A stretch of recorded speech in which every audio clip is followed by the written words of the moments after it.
So anything I say, anything comes out of my mouth today is not the truth, it's not gospel, just make your own sense of it. I'm just telling you really my experience of being in the profession, if you want to call it that, since, well, let's go back a few thousand years when it all began. Now there's two generations you don't know who the hell you're talking about, which is very strange because you never would have dreamed. You wouldn't dream now that all the people are so famous now and everywhere, you see them everywhere, that in 20 years time they'll be completely forgotten. And there's a great lesson there, I think. It's a philosophical lesson really, to remember that everything we do is for the moment. It's not for the future or posterity or any of that. Most things that most people do in the theatre and creative arts are for that moment, for that particular audience. And then the circus moves on very quickly. Everyone was smoking. And the director comes in with this little tape recorder. Says, right, I'd just like to record some of your experiences and anything you can do, you know, have you got any things you can go and do? Have you got any little poverty pieces you can do? And one of the guys over there says, yeah, fucking Terry Rigby, does fucking Shakespeare. Every night we try to get to sleep here, he's like Alfred fucking Hitchcock, he's fucking going on blah blah blah. And the director says, oh right, okay, well that's great, thank you. Well Terry, would you like to maybe get up and give us some Shakespeare? So this old boy gets,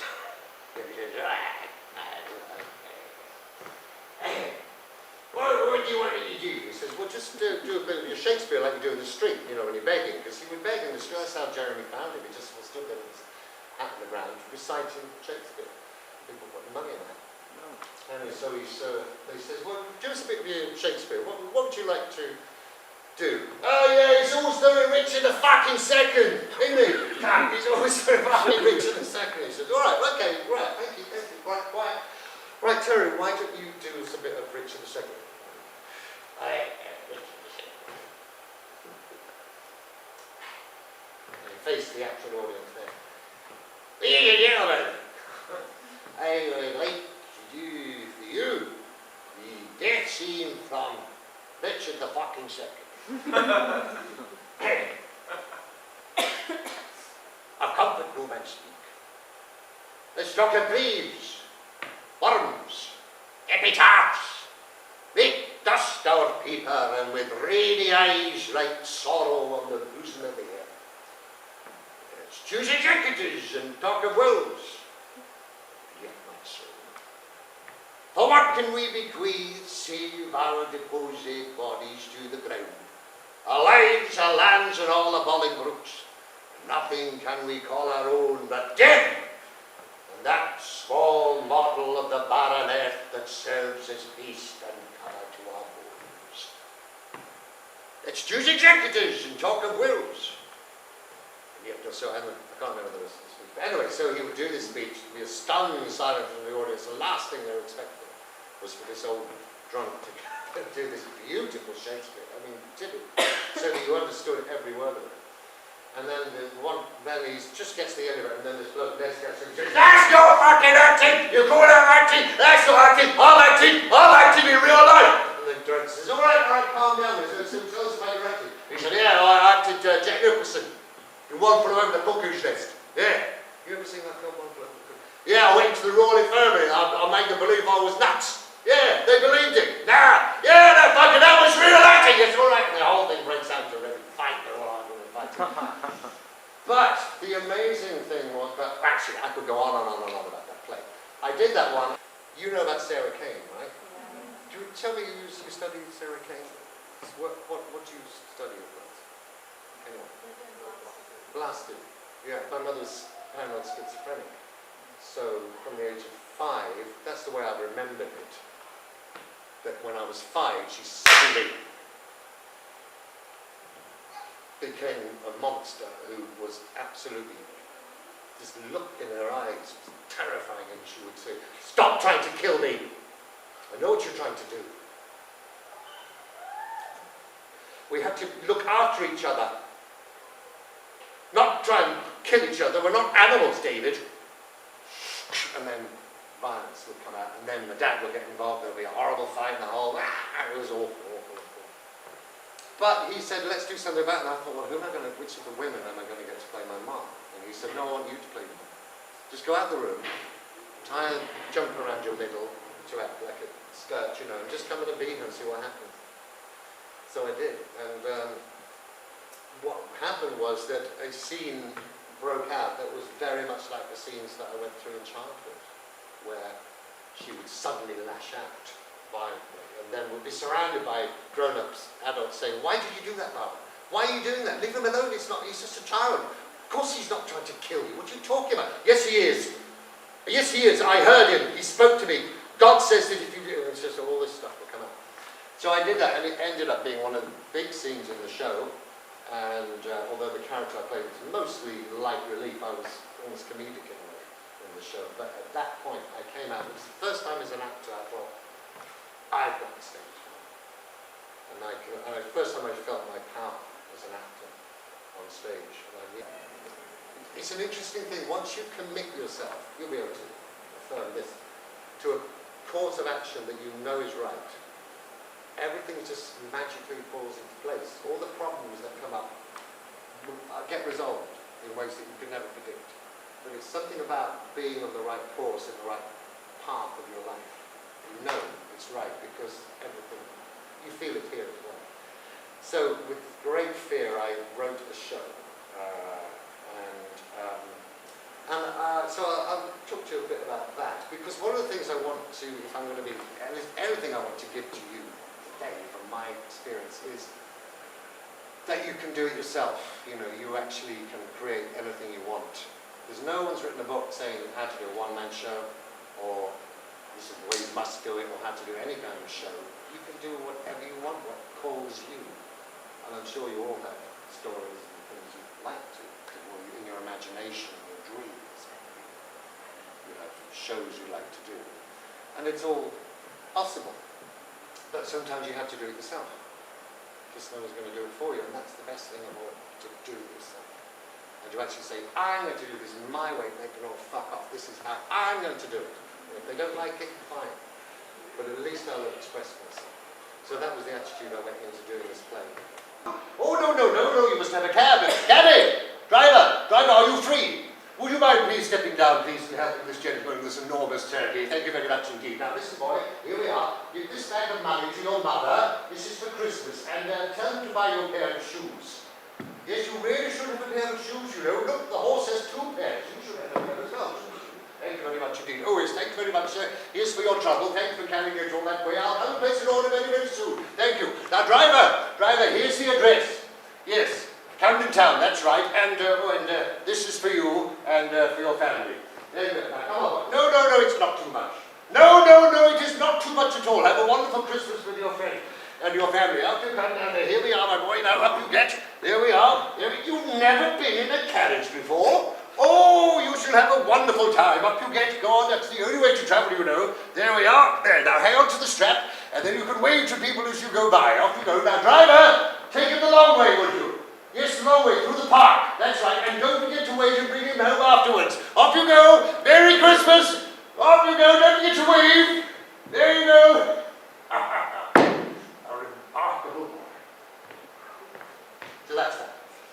So it's just, I thought it would be a way of doing that whole scene so much cheaper. First of all, you don't have to buy a horse or a carriage or anything like that. I mean, I don't know, did you engage with that? Did you find yourself seeing things?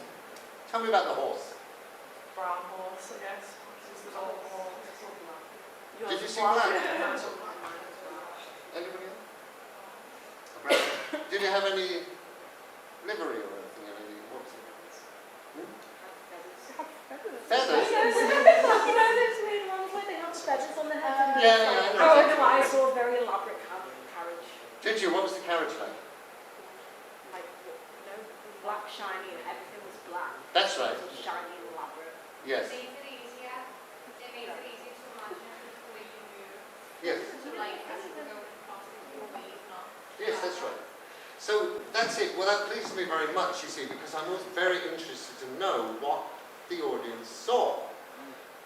What images were in your mind, because they're not my images, they're yours, but you were part of the creation of that little tiny moment there. And you can do it all with nothing. Nothing at all. But it's all in the focus you have as an actor and as a writer as well, if you're writing your own stuff. How do you...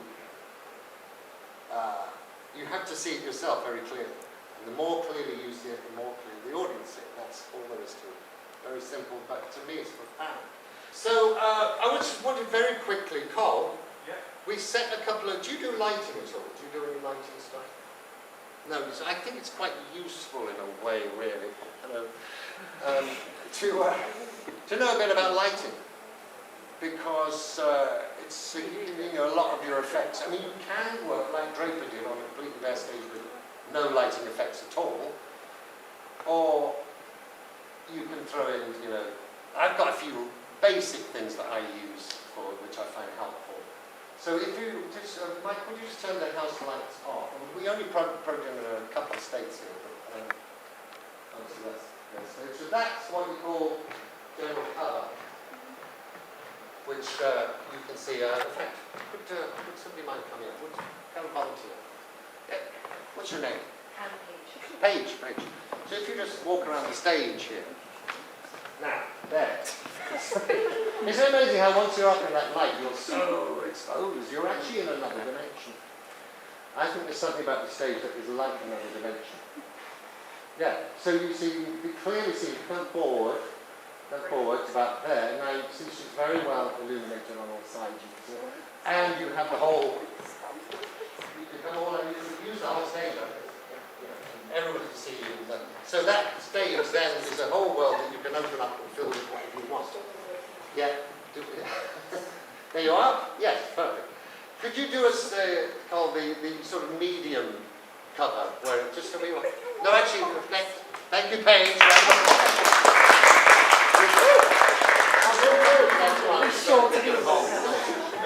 What's your name? Now then, so this we've let Cole's put in. Step forward. There. Now you see how well it is there. You can see him in all his beauty and glory. Yeah, so that is very, but there's also a bit of room. So is that the wider of the two? That's the smaller one. That's the, could you show the bigger one? So this, so then you can widen it out so that you should just move around, just you know, so you can be, you're in like, you're at the light there. Then you come forward, you're in it, and then if you go to the side, you've got a little bit more. There, so you start to go out through there, and on the other side, still you feel yourself going out the light. There, can you feel that you're at the light there? Basically, if you're being blinded, you're in the light, you're in the correct light. Thank you very much. Thank you, ladies and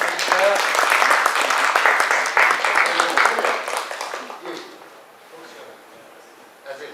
Would you mind, you'll just stand in the middle, just bring it down to me. And then just step forward a bit. So there. That's absolute optimum light. You know, you can see from the shadows on the floor that, in fact, if you just take a step to your right, that's it. There. Now and just one step forward.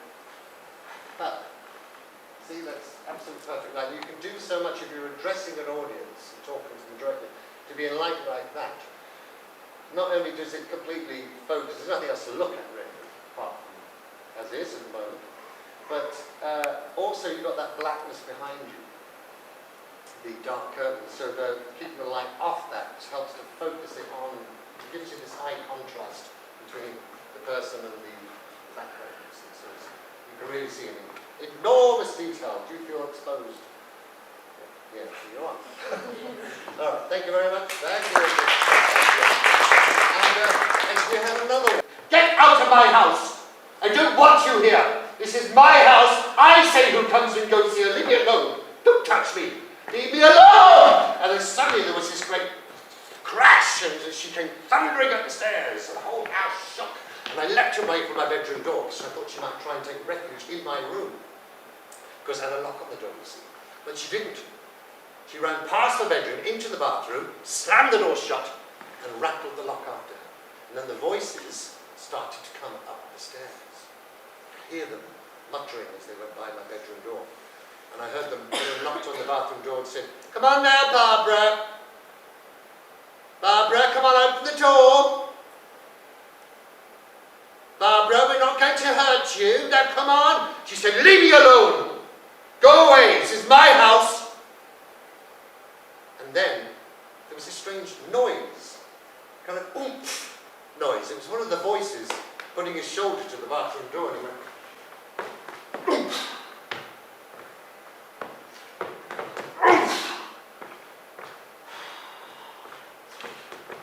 She was in the bathroom going, no! Leave me alone! Don't touch me! Leave me alone! Go away! Drop dead, all of you! Drop dead! And there was one more oomph and bang. The whole door went splintering down and turned to matchwood, and I could hear this terrible struggle going on in the bathroom. And it was like they were wrestling an animal. And then one of suddenly it went silent. I think one of the voices must have shot a tranquilizer dart. A flank or something. And they picked her up, and she heard one of them say, right, we'll take this in, you take the, I don't think he said hind legs, but that's the way I remember it. That's how I remember it. They picked her up, and they heaved her bodily down the stairs, dislodging my grandfather's watercolours of the Lake District all the way down. And I went up to my bedroom window, pulled back the curtain, and looked down, and I saw them. I actually saw them manhandling her, lifeless form, into the back of a white Cortina. The car door closed, the car backed out into the road and drove off into the distance. And I didn't see her again for about 5 years. As far as I was concerned, it was the end of an unpleasant chapter. And I went into my bedroom door, opened it, and went out onto the landing. The house was so still. It was like the house had been exorcised. An evil spirit. And I went down the stairs into the breakfast room at the back of the house. There, sitting at the table, was my dad, looking completely shocked. He didn't even say, why aren't you at school? He just said, did you hear all that? And I said, yes. She's gone. He said, yes. She's gone. It's all over. So we have a drink. But of course it wasn't over. It's not over. Now, today, it's not over. It'll never be over, because you see, she's my mother. My mother, the only one I've ever had. And it wasn't her fault, all the things that happened to her. She was sick, she needed help. I guess people didn't know how to help her, or whatever it was, but that's why it got worse and worse. But you see, you can never completely turn your back on your mother, however hard you try. Because your mother's the first person to teach you the meaning of love, isn't she? Unconditional love, the only kind that matters. You can't turn your back on that. So, you see, I learned not to fight with her anymore when she would say, talking about conversations you've been having with Prince Charles or whoever off the television. Because those conversations, I realised, were as real to her, and it was doing the show Mad that made me realise this. Playing her as a character made me realise that that was her reality, and there was no point in me trying to talk her out of it or be rational or any of that. That was her reality, and in a sense, I had to learn to respect it. And even to honour it. She died, my mum was in a care home up in the northeast of England, Durham. She died last June. Very, like Ruth Draper, she fell asleep. It was the most peaceful death I could have wished. And so it was very blessed in that way. And she was very, very well looked after, and had a lovely 5-6 years, last years of her life.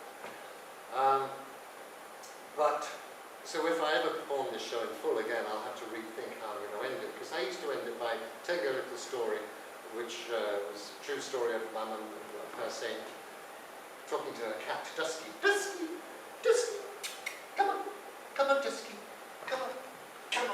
Oh, he's a lovely cat, aren't you, Dusky? But he says he doesn't like being buggered up the arse by the other cats. I said, Mother! She said, it's true, he told me. He said, he doesn't like it. He says, if he's not careful, they fuck him up the arse and he doesn't like it. I said, Mom, are you sure about that? She said, yes. So that was her reality, you see, and that was who she was. And in a way, I came to enjoy that which, as a child, traumatized me.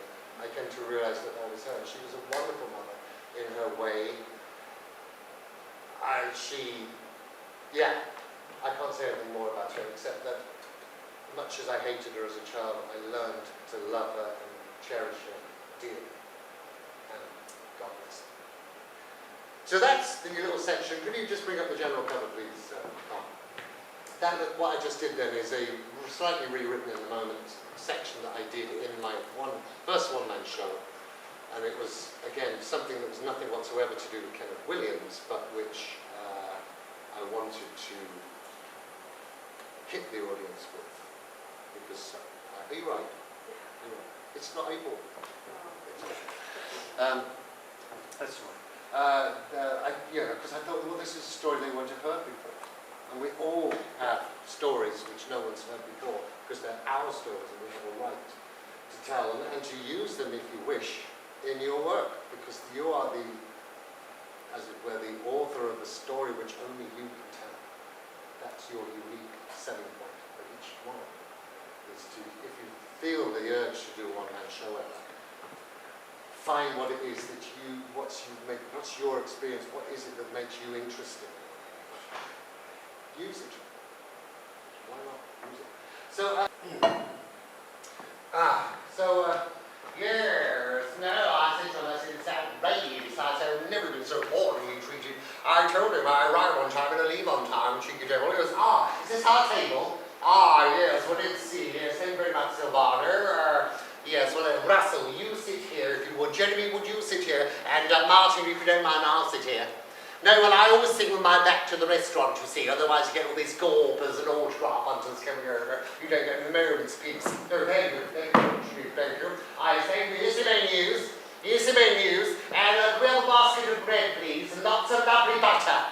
I know that butter is filling the fridge. I know what room temperature butter that can spread, not that rock hard stuff. Yes, well, make sure you do. Oh, yes, you have to tell him, yes, you have to tell him. So I said to him, it's outrageous, I'm a professional. I arrive on time, I leave on time, I'm not going to stand here while you fiddle with your equipment. Jack and Ori. Yes, Jack and Ori's a children's stories, Martin, there's that rubbish. But it helps keep the wolf from the door, I suppose. And I always like to keep my face in front of the youngsters, generally, because they're so loyal. It's a very loyal and sincere kind of an audience. Yes, always pays to keep the face in front of the youngsters. Yes, I did. I left at 5 at the dot, yes, and they were best pleased. And I thought, quite frankly, I don't give a shit. And I got the car to drop me off in Southampton Road, so I could pop to Boots and get some cotton buds and a prescription filled. And you will never guess who I bumped into. Here. Russell, do you remember that time we went to see that awful production of An Ideal Husband at the, where was it? That's right, the Duke of York's. And do you remember we were sitting in the bar at the interval, that great fat queen came and started pestering me? Yes, you did. Well, it was sort of stripy blazer on, and a red face and this ill-fitting toupee. Yes, that's the one, yes. I came flying out of Boots and he came smack straight into me on the pavement outside Boots. Oh, I couldn't believe the misfortune. Yes, of course he did, of course he recognised me. And he said to me, he said you were so cruel. He said, what you said to me that time, the Duke of York's. He said, I went and cried my eyes out after what you said to me. I said, well, my dear fellow. Yes, I said, you must understand, I'm always being pestered by people. You try and have a civil word for everyone, but sometimes your front slips and you let yourself down. I said, please accept my apologies, my dear brother. Yes, please. Oh, laying it on with the trowel I was. Oh, please. Of course, what I wanted to say was, get your ignorant face out of it. Go on, bugger off out of it. Take your wig with you. No, of course I didn't. I said, this one is it? Yes, are you ready to order? Sorry, you ready to order? No, they haven't even looked at their menus yet. They're too busy talking. Here's another image for you. Oh, and Silvano, would you, is that Vittorio? Vittorio. Would you send him out, please? Send this Uncle Kenneth is here and I can work with him. Send him out to see me, please. Yes, thank you very much. So, no, I think it's very creepy the week. I said, what's all this about you saying that you know Maggie Smith? Because he was going on and on about he knew Maggie Smith. I said to him, I do know Maggie Smith, actually. Yeah, she's an old and dear friend of mine. I've known her for many, many years. She's a very dear friend. And I asked her, I said to her, I said, Mags, I said, you ever heard the great fat queen with a wig, have you? She said, no, can you think? It's like one of your friends, because he's not going to marry him. She said she never heard of you, mate. He said, oh, no, she wouldn't have, you see, because I had to change my name 5 years ago because I was caught engaged in an act of gross indecency with an Irish labourer in the gents on Kilburn High Street, and the shame nearly killed me mother. I said, why, your mother wasn't down there with you, was she? Laughing and he bought me own beer. No, he started crying. He started crying, yeah. He said, oh, she died of a stroke. Oh, she died and buried in a pauper's grave. Honestly, the tears were flowing down his stupid ignorant face, really. It was such a repulsive spectacle. I just turned on my heels and fled. Oh, hello, Victoria! Victoria, hello! I saw you scampering off over there. Come and sit with us. Come on. No, come and sit with us. Move over, Russell. Move over, let me sit down. Hello, Victoria. How are you? Love to see you. Looking very well. Oh, thank you very much. Well, yes. All the better for seeing you, of course, yeah. So, tell me, how did you get on with that young lady you were talking about? You know the one that... Yeah, so how did you get on? You just had my advice. You didn't. Well, what happened? I told you not to bother all that. Moonlight and roses, all that Latin charm. I said they don't want that nowadays. No, just take her in your great hairy arms, slap her about a bit and give her what for. Give her a good scene too. You know what I'm talking about, your English isn't that bad. So you didn't get your wicked way with her. Well, if you'd done what I said, you'd have got what you wanted. You wouldn't have to go home and make do with the Barclays, would you? You wouldn't have to go home and have a Barclays. What's it called at the Barclays? Banco Italiano! Banco Italiano! Banco Italiano! You say, oh, never mind. Wasted breakfast. So anyway, what's the special tonight? What's on the menu? Oh, really? Meatballs! Oh, meatballs! Oh, lovely meatballs. Are they your own? No, I mean, did you make them yourself? Made with your own hands, are they? Oh, lovely. We'll certainly give those some thought, won't we? Oh, look at her drooling. Put your eyes back in, Jeremy. They don't know what stalks they are. Listen, I think you better go back to the kitchen, Victoria. You're not safe round here with this one. Yes. And come and see you later. We'll have a little liqueur. A liqueur. Yes, that'd be lovely. Yes, see you later then. Bye. See you later. Bye. Bye. Yes, lovely boy, isn't he? Charming manners for an Italian, don't you think? You were disgusting, Jeremy. Yes, you were. I saw you ogling him. Undressing him with your eyes. I saw you. It was a good thing you were sitting down. You just showed yourself up. Let's make it on, shall we? Silvano! Where is he? Step around, you need him. Is he? Silvano! Silvano! Don't sneak up on me like that, mate. Give me an heart attack. Listen, we're trying to place an order here, and also, I wish to draw your attention to a party of Americans at the table over there who are ruining our evening with their deafening racket. Yes, he's the worst, that him over there with the ornament spectacles and the crew cap and the bow tie. Don't shut up, would you? Oh, they're all on the ugly pills over there. Yes, all on the ugly pills. There, go, shut your row! Trying to eat our food over here, do you mind? Oh, shut your row! Get back to Albuquerque, wherever you're from. Why do the wrong people travel when the right people stay back home? That's right, yeah, no coward. That's right, Martin, yes. You know the middle bit? Be in the middle. No, well, I'll do, don't we? He goes, they will take a train or an aeroplane for an hour on the Costa Brava and see Pompeii on the only day that is up to its arse in molten lava. Millions of tourists are churning up the gravel while they gaze at St. Peter's Dome. But why, oh why do the wrong people travel when the right people stay back home and mind their business when the right people stay back home and eat hot donuts when the right people stay back home? I'm merely asking why the right people stay... What are you telling me to shush for? How dare you shush me? Listen, Russell, if you wish to shush someone, why don't you go and shush them over there? They're the ones making all the noise. Shut your mouth! How do yourself think of this table? Oh, shut up! Really, don't ever do that to me in public again. Don't ever shush me again. Never been so poorly treated. Right, we'll go, Savannah. Yes, come here. Don't keep wandering off. You want to strike or something. Yes, we'll trying to place an order here. Do you mind? No, some of the starter. Right, all right, well, I don't know, the minestrone is very good. Now, I tell you what, bring them 3 plates of antipasto for them. Yes, anything. Oh, anything surprises. They like to be surprised. Me, no, I'm not going to tell you that rubbish. Oh, no, my stomach's awful at the moment. I'm going to stick to my mains. What are you for your mains? Russell? I mean, Jeremy, what are you going for your mains? Aubergine Parmesan, yes. Aubergine Parmesan, yes. Aubergine Parmesan, yes. All sounds singing opera, isn't it? Aubergine Parmesan, not too much cheese, though. No, cooked cheese very bad. Oh, I get drink for heartburn, I do. Too much cooked cheese, oh no. So not too much cooked cheese on his aubergine Parmesan. What are you having? Spaghetti barley, so you'll tell me selling our crema, yes, very good choice. Martin? Come on, make your mind up, what you want?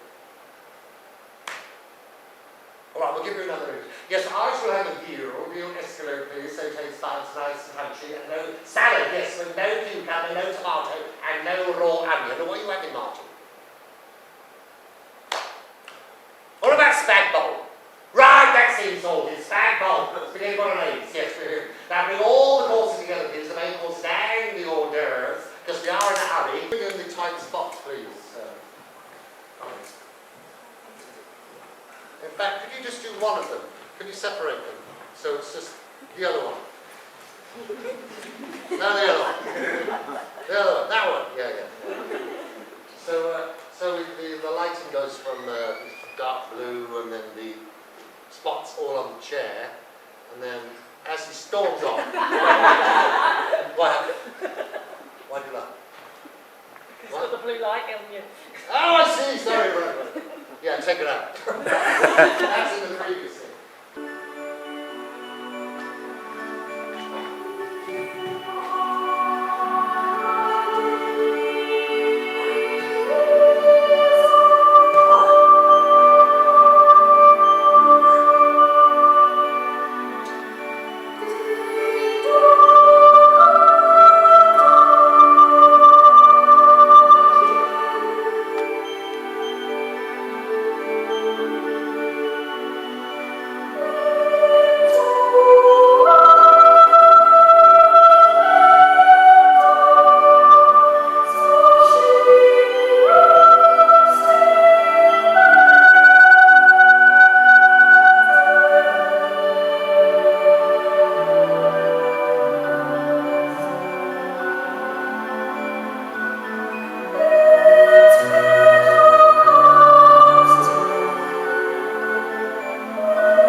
still wouldst thou sing. And I heard ears in vain to thy high requiem become a sod. Oh, what's the use?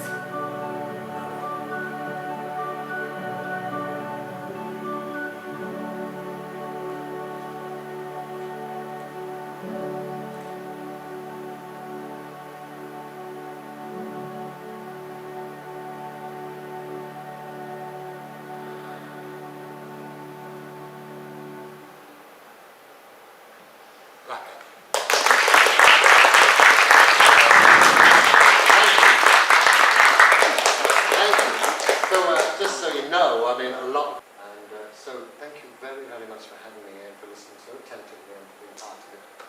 And that's it. Oh, thank you.